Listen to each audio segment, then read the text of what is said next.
Olá, eu queria começar agradecendo ao Sr. Joaquim pelo convite para estar aqui com vocês através desse canal do União Espírita Jundiaiense. Ele nos recebeu aqui com muito carinho e eu sou uma chorona e já me emocionei com a recepção aqui, né? Não só do seu Joaquim, da sua esposa, como do plano espiritual aqui presente, né? Bom, e hoje nós vamos falar sobre um tema muito importante, que é a Páscoa. Já que o próximo final de semana, ela será comemorada aqui no Brasil, não só no Brasil, né? E eu fui buscar subsídios com aqueles que têm mais autoridade do que eu para falar sobre o assunto. Então eu assisti algumas palestras de Divaldo, Haroldo Dutra, Rossando Klinger, do meu querido Arthur Valadares, né? Esse jovem espírita que fala com uma propriedade absurda, em Emmanuel, também Maria Dolores, no Evangelho segundo o Espiritismo, lógico, na Bíblia, que vai nos trazer a história aí, né? Pregressa da Páscoa, também num site chamado Vinha de Luz, que eu aconselho que vocês procurem na internet, porque nos traz uma entrevista com o Chico de 1988 e que é muito interessante. Bom, antes de iniciar, né, a nossa palestra, eu gostaria de fazer uma prece. Então, quem se sentir à vontade, feche os olhos e busque essa sintonia com o plano espiritual, com Jesus, esse mestre do amor, que nós possamos imaginá-lo como ele sempre se apresentou no nosso coração, irradiando luz, paz, amor, e que essas energias do Cristo possam tocar o nosso coração para nos trazer sempre a força, a coragem, a disposição, a perseverança para seguir o seu caminho, o caminho tão iluminado que ele nos trouxe e que nos dará então essa força para enfrentarmos a batalha da nossa jornada. E agradecemos a esse Cristo de amor por tudo que ele fez e continua fazendo por nós. Que assim seja. Bom, meus queridos, eu vou começar com o que Divaldo nos trouxe no programa Transição. Ele nos diz que a Páscoa representa, evoca aquela semana trágica, aquela semana de muita angústia, muito sofrimento, né? E que nos remete então à misericórdia, porque nós sentimos ali compaixão daquele Cristo, nós sentimos uma ternura muito grande por aquela figura que tanto nos traz, que tanto fala ao nosso coração. E foi uma semana onde nós pudemos perceber o quanto ele nos trouxe de força para que a gente seguisse todos os ensinamentos que ele veio plantar no nosso coração. Foi uma semana que culminou, que selou, né, que fechou ali o quadro da Boa Nova que ele nos trouxe. E quando nós fazemos uma comparação desse Jesus com aquele doce cordeiro a caminho do matadouro, Divaldo nos diz que é justamente um convite para que a gente entenda que a nossa jornada física também é esse testemunho de dores, de provas, que culminam com muitos momentos de iluminação. Ele nos propõe a essa reflexão. E ele nos diz que a crucificação que levou à morte, então, do Cristo, era necessária. Por quê? Porque depois dela acontece aquela madrugada renovadora, né? Aquela madrugada luminosa, quando Maria Madalena vai até o túmulo, o encontra vazio e conversa com o Cristo. Então, isso fez com que as dores que os discípulos, né, sentiam tão amargamente fossem totalmente amenizadas e substituídas pela alegria da ressurreição de Cristo. E aí, Divaldo diz também que marcou um momento muito importante no cristianismo. Por quê? Porque Jesus elegeu uma mulher para levar, para ser o arauto da boa nova, para dizer a todos que ele estava ali, vivo, amigo, ao lado, cumprindo com tudo aquilo que ele havia prometido.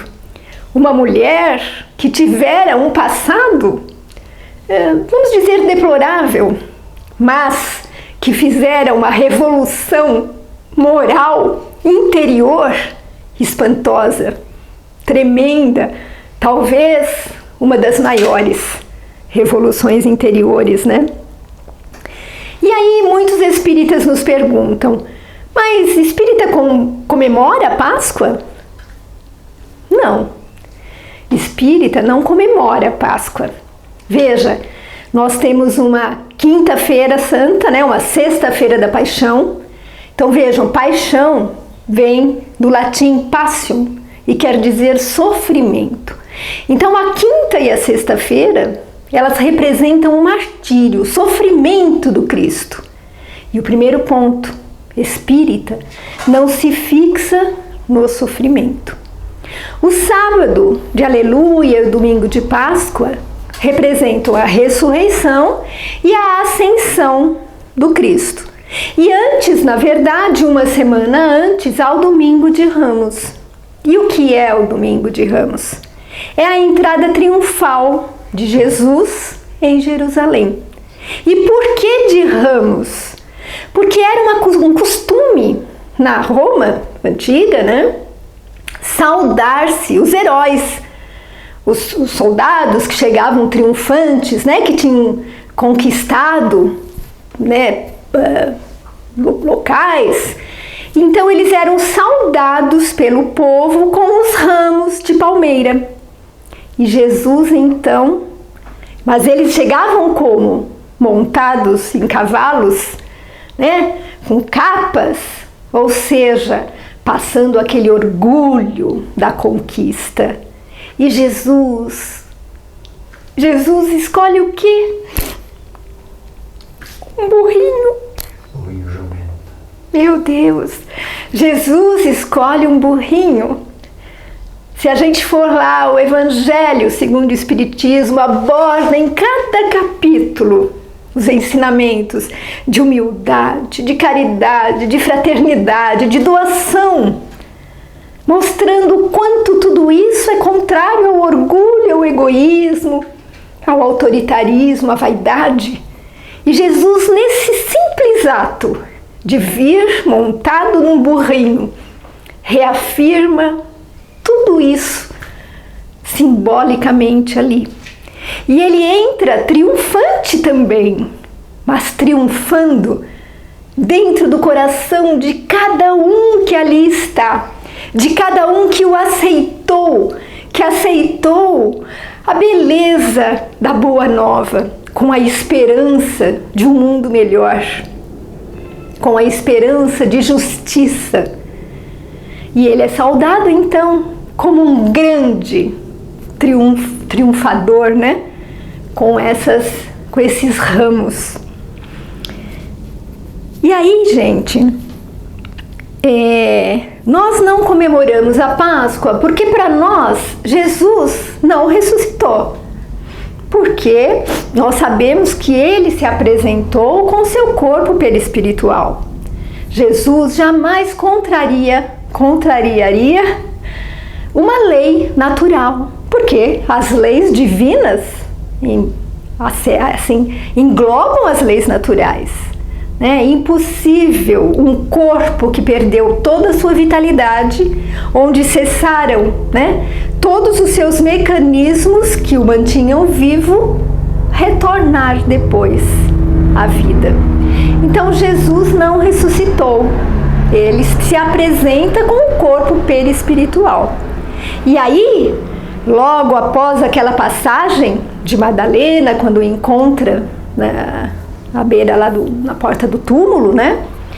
Ela tenta chegar a ele e abraçá-lo, e ele diz: não me abrace, porque eu ainda não subi até o céu. Eu fui ter com Judas.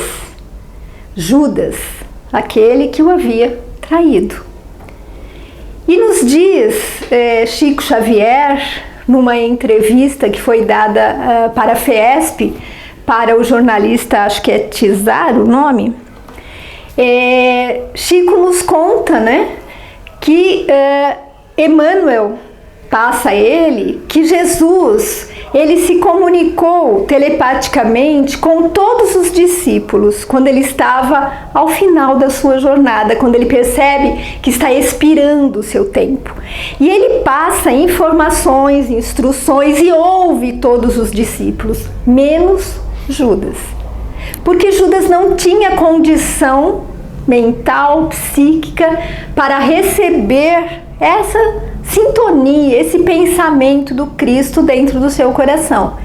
Mas após Jesus ter ressuscitado, ele vai então em socorro de Judas, porque Judas estava sofrendo muito, estava desesperado, tendo em vista o remorso, o sentimento forte de culpa, né? E dores horríveis que ele tinha na cabeça, porque ele havia se enforcado. E Jesus então chega, coloca, segundo Chico, a cabeça de Judas no seu colo, afaga e diz a ele que tudo aquilo que havia acontecido estava previsto há muitos séculos, nas escrituras, nas profecias, que isso aconteceria, mas que Judas foi o instrumento. Por quê? Porque ele abrigava no seu coração vaidade, ele tinha aquele sentido de poder, muitas vezes ele tomava decisões na frente até do Cristo, né? E ele usou o seu livre-arbítrio, por isso ele foi escolhido, né? Ele foi utilizado. E quando Jesus explica isso a Judas, Judas consegue inclusive adormecer. Mas nós sabemos que esse conforto, esse para nós soa como perdão, mas sabemos que Jesus, Deus, os espíritos superiores não perdoam porque não se sentem magoados, né? Mas para Judas aquilo foi uma bênção ali, mas não o livrou das consequências dos seus atos.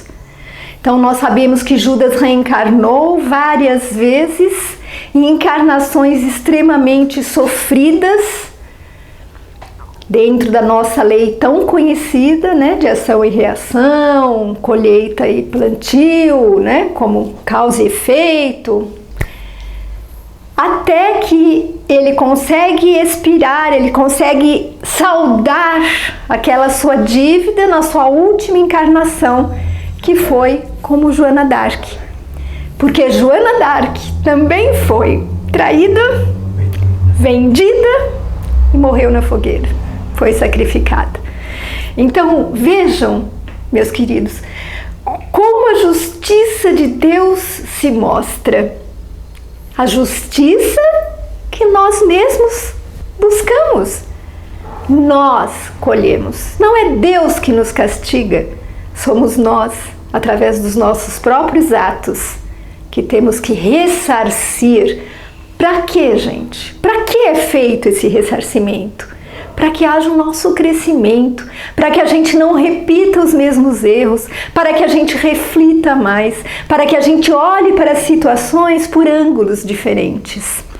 É por isso que existe essa lei, né? Bom, e a Páscoa, voltando mais a ela não tem para o espírita, respondendo a pergunta que eu fiz lá no começo, o mesmo significado que tem para os judeus ou para as outras religiões. Porque nós não nos subordinamos àqueles rituais tipo jejum de carne, rezar ao pé ali de um simbólico caixão onde está Jesus, procissão. Nós não fazemos nada disso, porque nós não cultuamos o Senhor morto, o Senhor martirizado.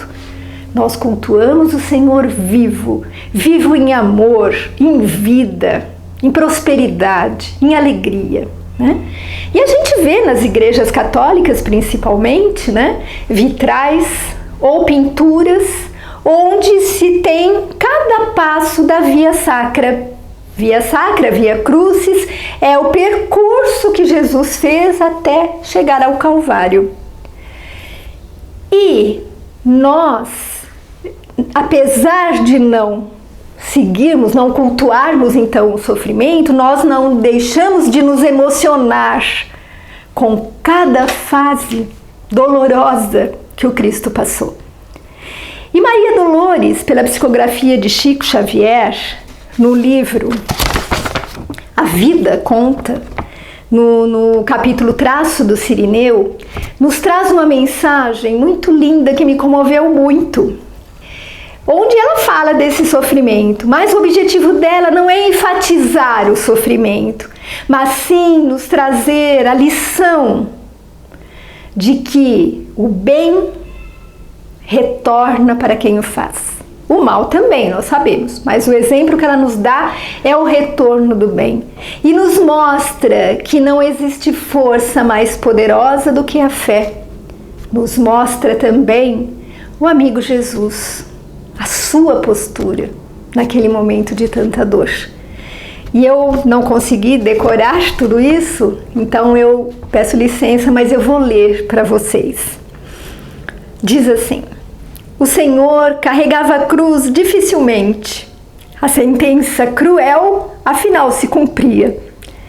Liberto Barrabás, Jesus no mesmo dia era levado à morte, ante a ironia do fanatismo deprimente.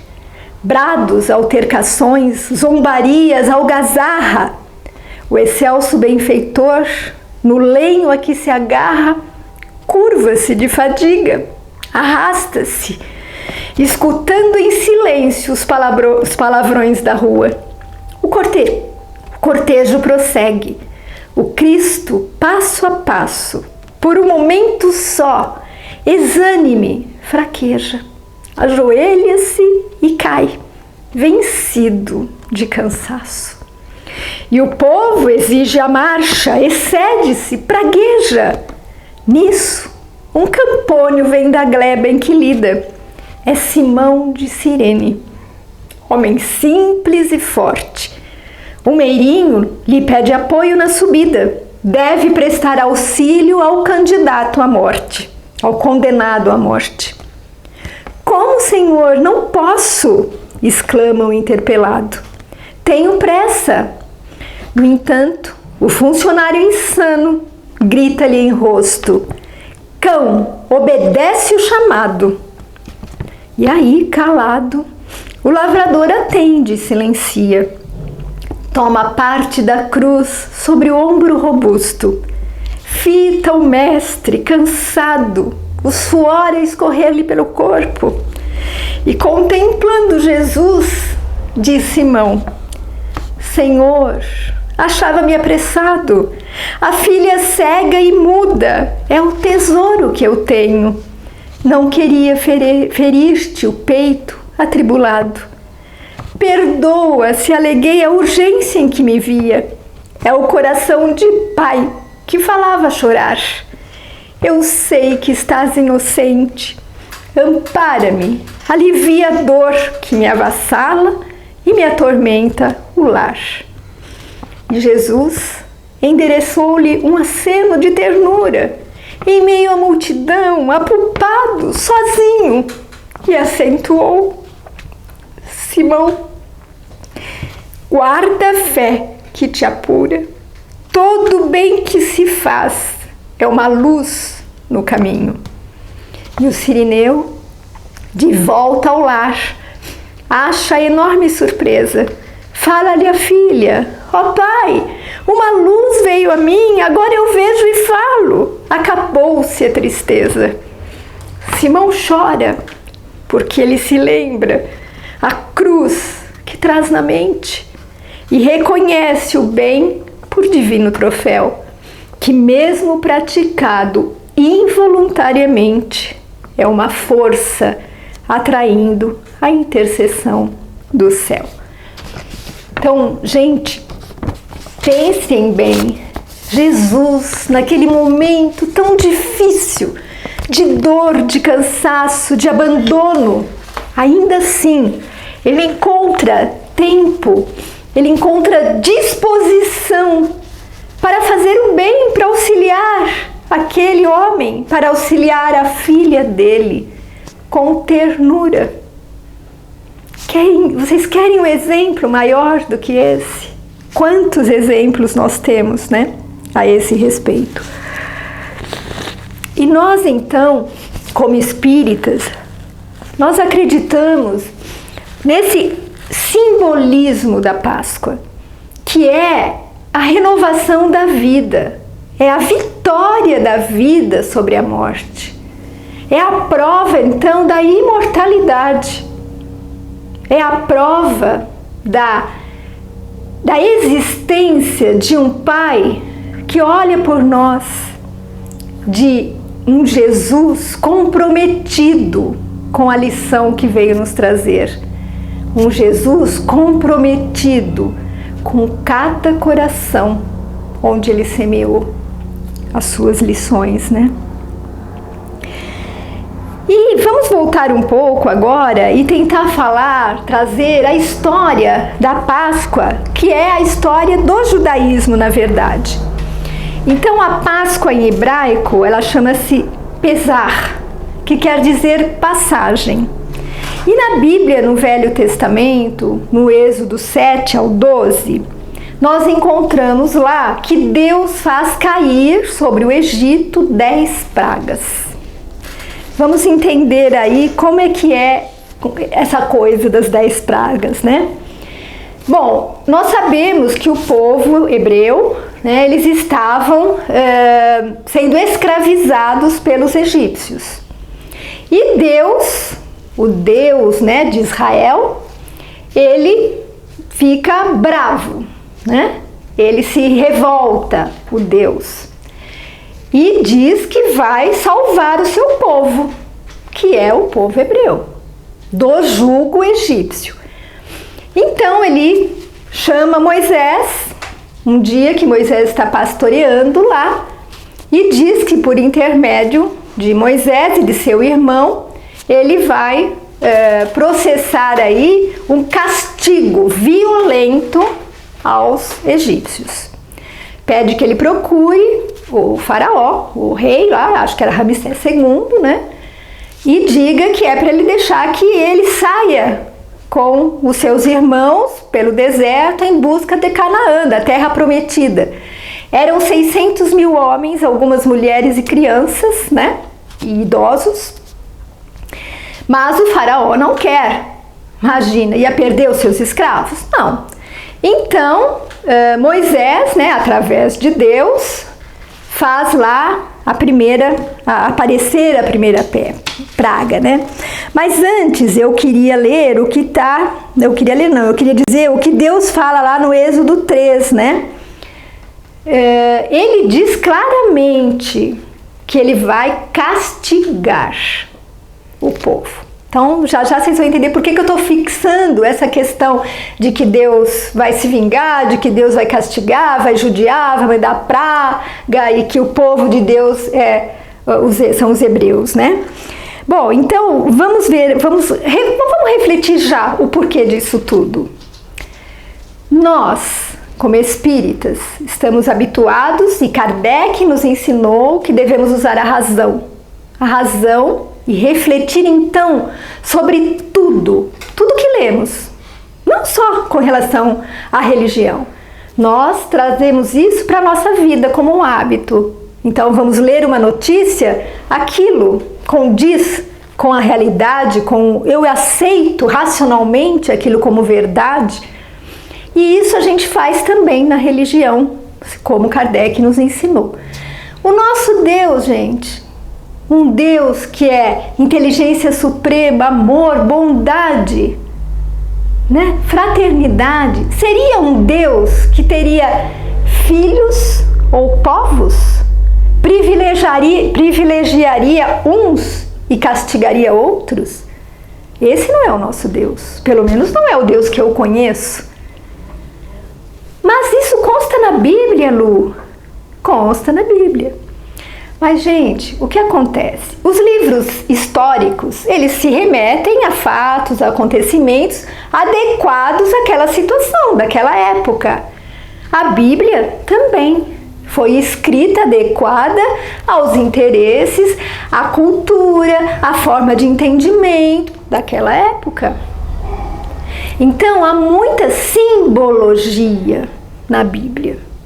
Fora que nós sabemos, a Bíblia foi copiada, recopiada, traduzida para várias línguas. Então, interpretações diferentes. Além disso, havia o quê? Poder, como nos nossos tempos. Não existe poder político, religioso, social, que interfere, que altera, que coloca as verdades que deseja para manipular ou para melhor conduzir aquele povo que está subjugado a essas leis. Então nós sabemos que há desvios, vamos dizer assim, usar esse termo na Bíblia, porque não existe esse Deus que castiga uns e não castiga e privilegia outros filhos. Todos somos filhos de Deus, né? Não estou duvidando da lição da Bíblia, porque ela é importantíssima e tem a sua verdade, mas nós temos que entender qual é a verdade por trás do simbolismo que ela nos apresenta. Bom, e vamos falar rapidamente quais são então as 10 pragas que Deus jogou ali contra o Egito para conseguir a libertação dos hebreus. Então a primeira, ele tinge de sangue, né? Ele faz com que o rio Nilo e todos os outros rios fiquem cheios de sangue, o que provoca a morte de todos os peixes. E também acaba com o local quer dizer, eles não tinham mais água potável ali, água que pudessem beber. Eles têm que cavar poços ao lado do rio para conseguir água pura, né? E olha uma coisa, a cada praga, o faraó dizia, tá bom, eu vou deixar vocês irem embora. Quando a praga sumia, ele, não, ninguém vai sair daqui, né? Aí, por isso que a sequência das pragas. Plantinha, desculpa, toda hora eu bato nela. A segunda praga são as rãs que cobrem a terra. Rãs. Muitas rãs em todos os lugares, até nas bacias de fazer pão, em todos os cantos. Depois, a terceira, piolhos que atormentam os homens e os animais. A quarta, moscas que escurecem o ar e também atacam os homens e animais. A quinta, morte de muitos animais. Mais um lembrete, essas pragas só atacavam os egípcios e os seus servos. Não atacavam os hebreus, nem os seus amigos, nem os seus animais, tá? Então, olha só, era dirigido para eles. O coitado dos servos também, que culpa tinham? E Deus castigava também. Bom, a sexta, pústulas e úlceras, né? Cobrem os homens e animais. A sétima, uma chuva de granizo que destrói grande parte das plantações. A oitava, vem uma nuvem de gafanhoto que come todo o resto das plantações. A nona, uma escuridão cobre o dia, o sol, né? Por 3 dias. E aí só faltava a 10ª praga. E antes da 10ª praga, Deus chama Moisés e diz, olha, vocês vão celebrar um almoço em família. Vocês vão pegar um cordeirinho que faça parte da família, vão imolá-lo, vão se alimentar dele e com o sangue dele vocês vão pintar ali a porta, o batente da sua casa. Porque eu vou mandar um anjo que virá para matar o primogênito de todas as famílias e de todos os animais dos egípcios. E o anjo vai pular a casa que tiver com a marca do sangue, porque é a casa de vocês e para vocês eu não vou fazer nenhum mal. E faz exatamente isso. E daí vai surgir a Páscoa judaica, tá? Bom, quando isso acontece, imagine, gente, morrer todos os filhos mais velhos das famílias, inclusive o filho do faraó. O faraó sofre uma pressão muito grande e permite então que Moisés saia pelo deserto, né? E leve o seu povo e vá adorar a Deus longe deles, né? Mas ele se arrepende e manda os seus soldados atrás. Nisso, Moisés já chegou ali no Mar Vermelho, que é então, na Bíblia, conhecido quando Deus abre o Mar Vermelho. Passam, né, Moisés e seus seguidores, e quando os soldados estão atravessando, o mar se fecha e todos são afogados, né? Bom, gente, essa foi então a Páscoa dos judeus. Isso tudo que eu contei foi só para mostrar que a Páscoa já existia muito antes de Jesus e que a igreja apenas se aproveitou da data, porque coincidiu, né? A paixão do Cristo coincidiu com a data da Páscoa, para trazer o significado da Páscoa, não para tudo isso, não para a libertação do povo judeu do jugo dos egípcios, mas sim atrelou a Páscoa ao martírio, à paixão, né? E a ressurreição do Cristo. E tanto é verdade que Jesus mesmo nos diz lá em Lucas, né? Que ele queria, eu quero passar ele diz, eu tenho desejado ansiosamente comer convosco essa Páscoa, antes da minha paixão, antes do meu sofrimento, porque vos declaro que não tornarei a comer até que ela se cumpra no reino de Deus. Então, Jesus já está falando que ele quer passar a Páscoa com aqueles que ele ama, que eram os seus discípulos, né? E ele diz também, e isso é então a última ceia de Jesus, que é a sagrada lá, a Santa Ceia ou a última ceia do Cristo. E ele diz também, digo-vos que desde agora não beberei deste fruto da videira até aquele dia em que o beba de novo convosco no reino do meu Pai. Nós sabemos que essa Santa Ceia foi muito significativa, porque Jesus trouxe vários outros ensinamentos nela. Vejam, era um clima para o Cristo de um sentimento que eu não saberia expressar. Ele sabia tudo o que iria acontecer a ele. Vejam, era um espírito altamente evoluído, mas estava encarnado. Estava num corpo físico que sentia dor, que estava sujeito a tudo que o nosso corpo está. Ele sabia o que ele ia passar. Mas naquela ceia, ele ainda dá aos seus discípulos o que havia de melhor. É lá que ele diz, que ele traz alguns mandamentos, né? Amarás Deus sobre todas as coisas e ao próximo como a ti mesmo. Amai-vos uns aos outros como eu vos amei. Porque assim, quem vir isso saberá que vós sois meus discípulos. É lá que ele dá o supremo exemplo da humildade quando lava os pés de todos os discípulos. É lá que tem o simbolismo do pão e do vinho, onde o pão, quando ele diz, né, toma isso como meu corpo, a religião católica hoje usa isso na Eucaristia, mas nós temos que entender o que era esse pão. Esse pão era a doutrina dele. O pão simbolizava a doutrina, todos os ensinamentos que ele nos trouxe. Terminada a Santa Ceia, todos vão para o Getsemane, né, o horto.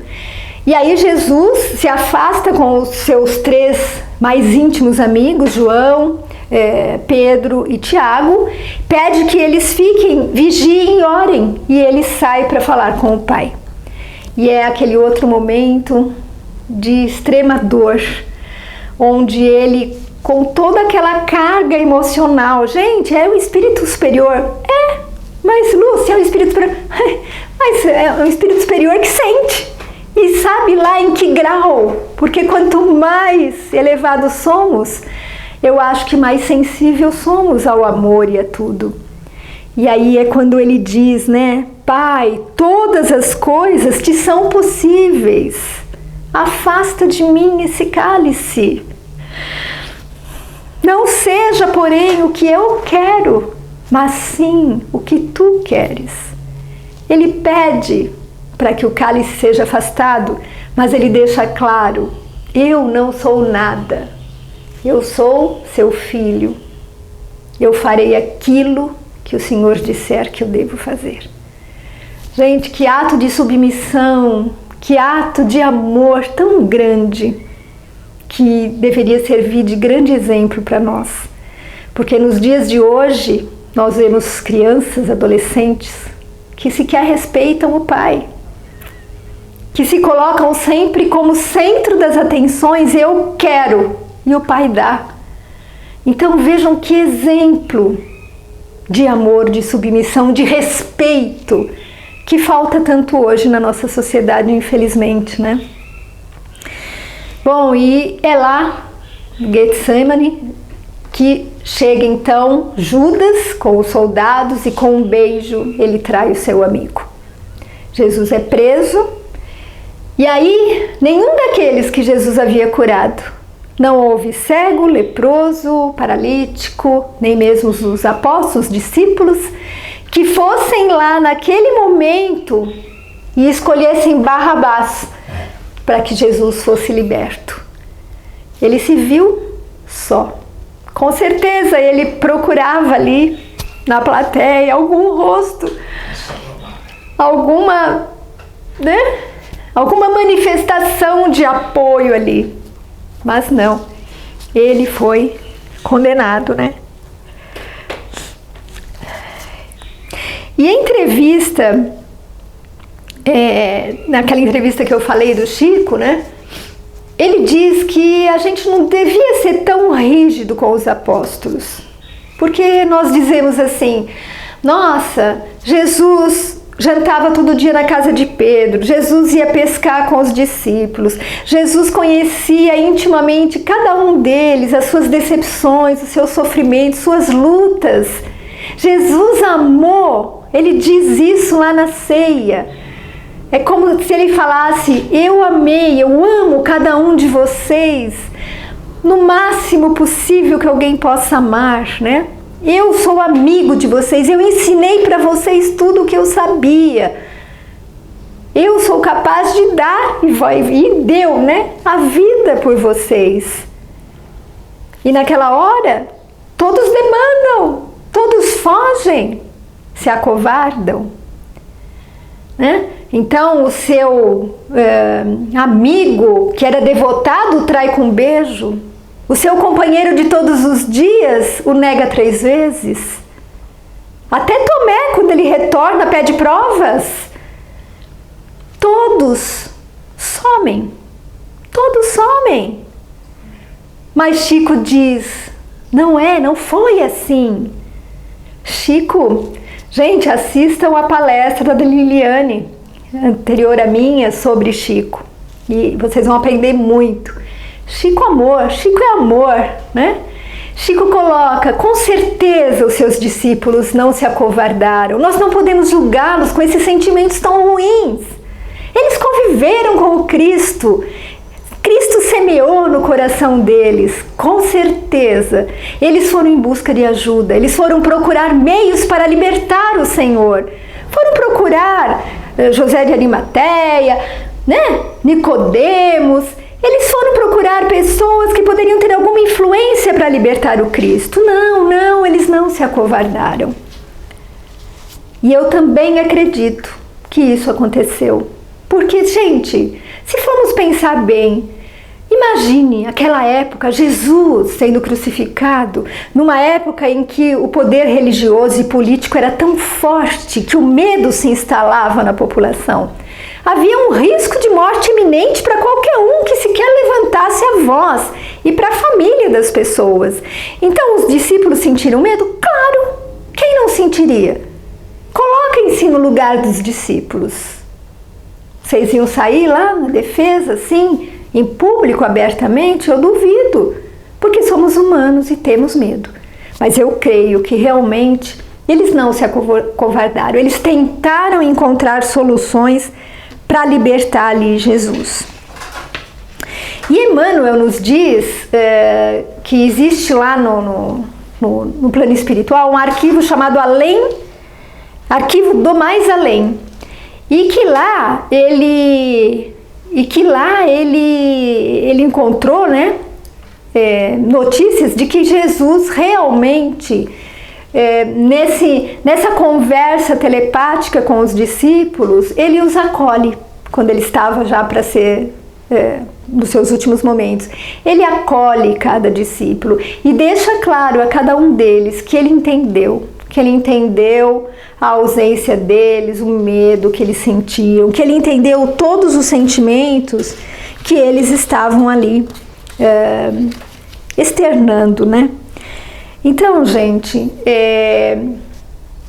nós temos que a Páscoa hoje está simbolizada na figura de Jesus, mas a Páscoa dos judeus está simbolizada na figura de Moisés, que é o momento da libertação, né, do povo de Israel. Na verdade, dois momentos: quando eles se libertam do jugo egípcio e quando eles iniciam uma nova vida, né, como um povo libertado, que é quando até Moisés vem a receber os 10 mandamentos lá, né, que Deus passa.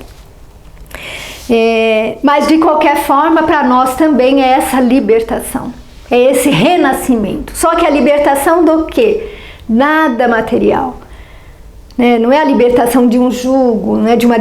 É sim uma libertação espiritual. A Páscoa para nós tem que ser essa reflexão espiritual, essa libertação, sim, da matéria, dos vícios, desse tipo de sentimento menor que normalmente ataca aí o nosso coração.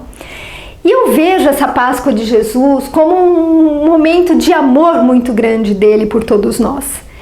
E eu também gostaria de dar ainda um exemplo, que quem nos traz é o Arthur Valadares. As palavras que eu vou dizer é mais ou menos o que ele nos conta, da passagem no caminho de Emaús. Então nós sabemos que após a crucificação, né, logo antes de Jesus aparecer em corpo perispiritual, os apóstolos os discípulos todos ficaram muito temerosos do futuro, porque Jesus era a segurança deles. Então, se Jesus havia sido preso, morto, o que seria deles? Então havia ali um medo, né, uma insegurança muito grande. E Cleopas e mais um discípulo resolvem ir para Emaús. Eles deixam Jerusalém e vão 11 quilômetros dali, estava Emaús. E eles estão caminhando, conversando, muito tristes sobre todos os acontecimentos, quando um homem se aproxima deles, mas eles não conseguem identificar que é Jesus. E aí Jesus pergunta: sobre o que vocês estão falando? E Cleopas diz, mas você acha que é o único caminhante aqui em Jerusalém que não sabe o que aconteceu, né, nesses dias? Você não sabe que o chefe dos nossos sacerdotes, as nossas autoridades entregaram Jesus a Pilatos, ele foi crucificado, e Jesus era um grande profeta, Jesus foi quem nos trouxe esperança de um mundo melhor, Jesus foi a alma mais pura que já existiu. Você não sabe de nada disso? E Jesus diz: até quando vocês vão demorar para entender o que aconteceu? Até quando vocês vão perceber o que é que as Escrituras disseram a respeito? Que Jesus tinha que morrer para que ele surgisse na sua glória. Isso tudo estava escrito nas Escrituras. E aí Jesus vai contando para eles, desde Moisés, de todos os profetas, vai tranquilizando o coração daqueles dois, até levá-los a uma estalagem e diz que vai seguir caminhada, né? Mas os dois pedem que ele entre com eles, porque a noite estava caindo, né? Então que ele entrasse ali na hospedaria. E quando eles sentam, Jesus pega o pão, dá graças, divide o pão e dá aos dois. E naquele momento é como se caísse então aquela escama ali dos olhos deles e eles enxergam que é Jesus que ali está, repetindo o ato que ele sempre fazia. E aí Jesus desaparece.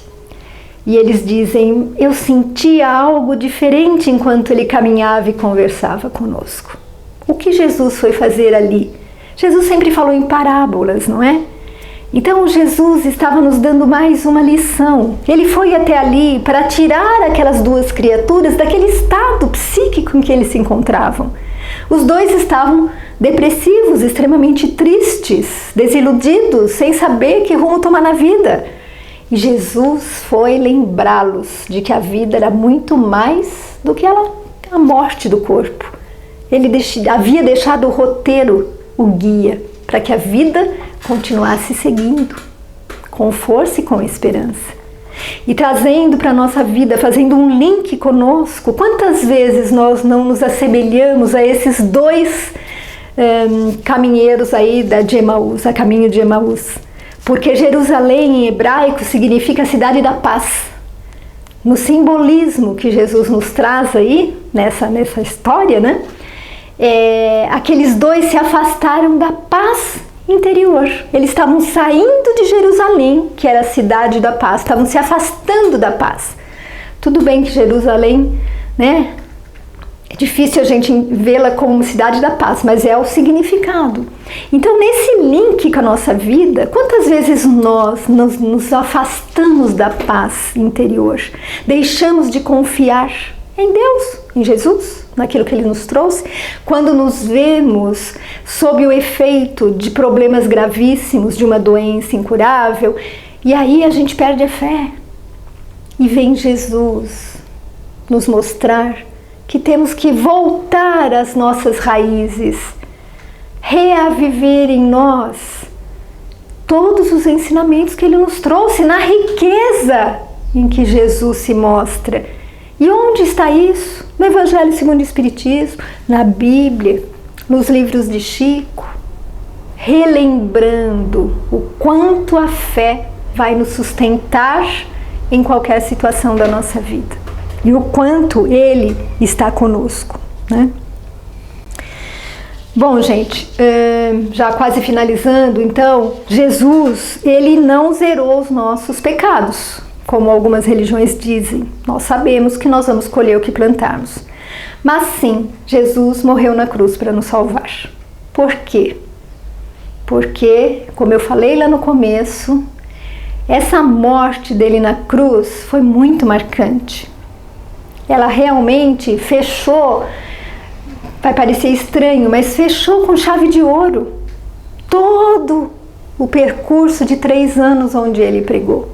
Porque quem seria capaz de, num momento como aquele, acolher, entender, auxiliar, perdoar, se manter calmo e sereno, unir-se ali em pensamento a Deus, prometer ao bom ladrão que ele estaria com ele no céu, se preocupando com outras pessoas, tentando então pedir que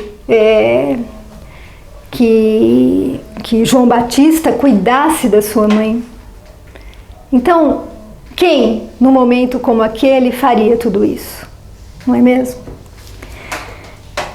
Bom, gente, então que a gente entenda a Páscoa, nós espíritas, como esse renascimento interior, como essa ressurreição dos nossos melhores sentimentos, que a gente se esforce para nos tornar uma pessoa melhor, eliminando esse homem velho, ou aos poucos, né, acabando com esse homem velho que domina então os nossos sentimentos menos nobres e fazendo com que nasça esse homem novo, esse homem que prega a fraternidade, que olha para o outro com carinho, que se preocupa com o seu semelhante, que busca entender o seu adversário e trazê-lo para o seu convívio, que muitas vezes tem que calar, porque é preferível ser feliz do que ter razão. Chico dizia, enche a boca de água né? A água da paz. Espere passar aquele momento, porque aquele momento de raiva, de adrenalina, você vai ter um comportamento que não é o que você deseja. Então, trazer esse homem novo, fazer com que esse homem novo ressuscite, né? Junto aí com Jesus. Então, Emmanuel nos diz no livro Pão Nosso que esse trabalho de ressurgimento do nosso eu interior melhor tem que ser feito dioturnamente. Ou seja, é um trabalho diário. Então, meus queridos, que a gente possa nessa Páscoa refletir, que a gente possa nessa Páscoa agradecer a Jesus por tudo que Ele fez por nós, por tudo que Ele nos dá, por esse amor que Ele fez nascer no nosso coração, por esse desejo de sermos um homem de bem, de seguir o seu caminho segundo o roteiro que Ele nos deixou. E como nos diz Chico, Jesus, Ele não está só na história. Jesus está conosco, ao nosso lado, todos os dias. Muito obrigada a você que me ouviu até agora. Uma boa Páscoa e fique com Deus.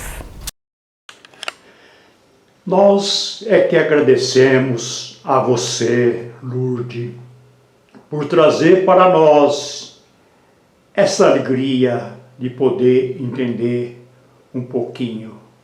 E temos certeza que vamos compreender aquilo que você passou para nós. A União Espírita Jundiaense agradece você por estar aqui, fazendo para a gente, explicando o motivo do nascimento do Mestre Jesus. Muito obrigado. As portas estão sempre abertas para você. A gente tem que dizer muito obrigado, Lourdes. Obrigado mesmo. Que assim seja.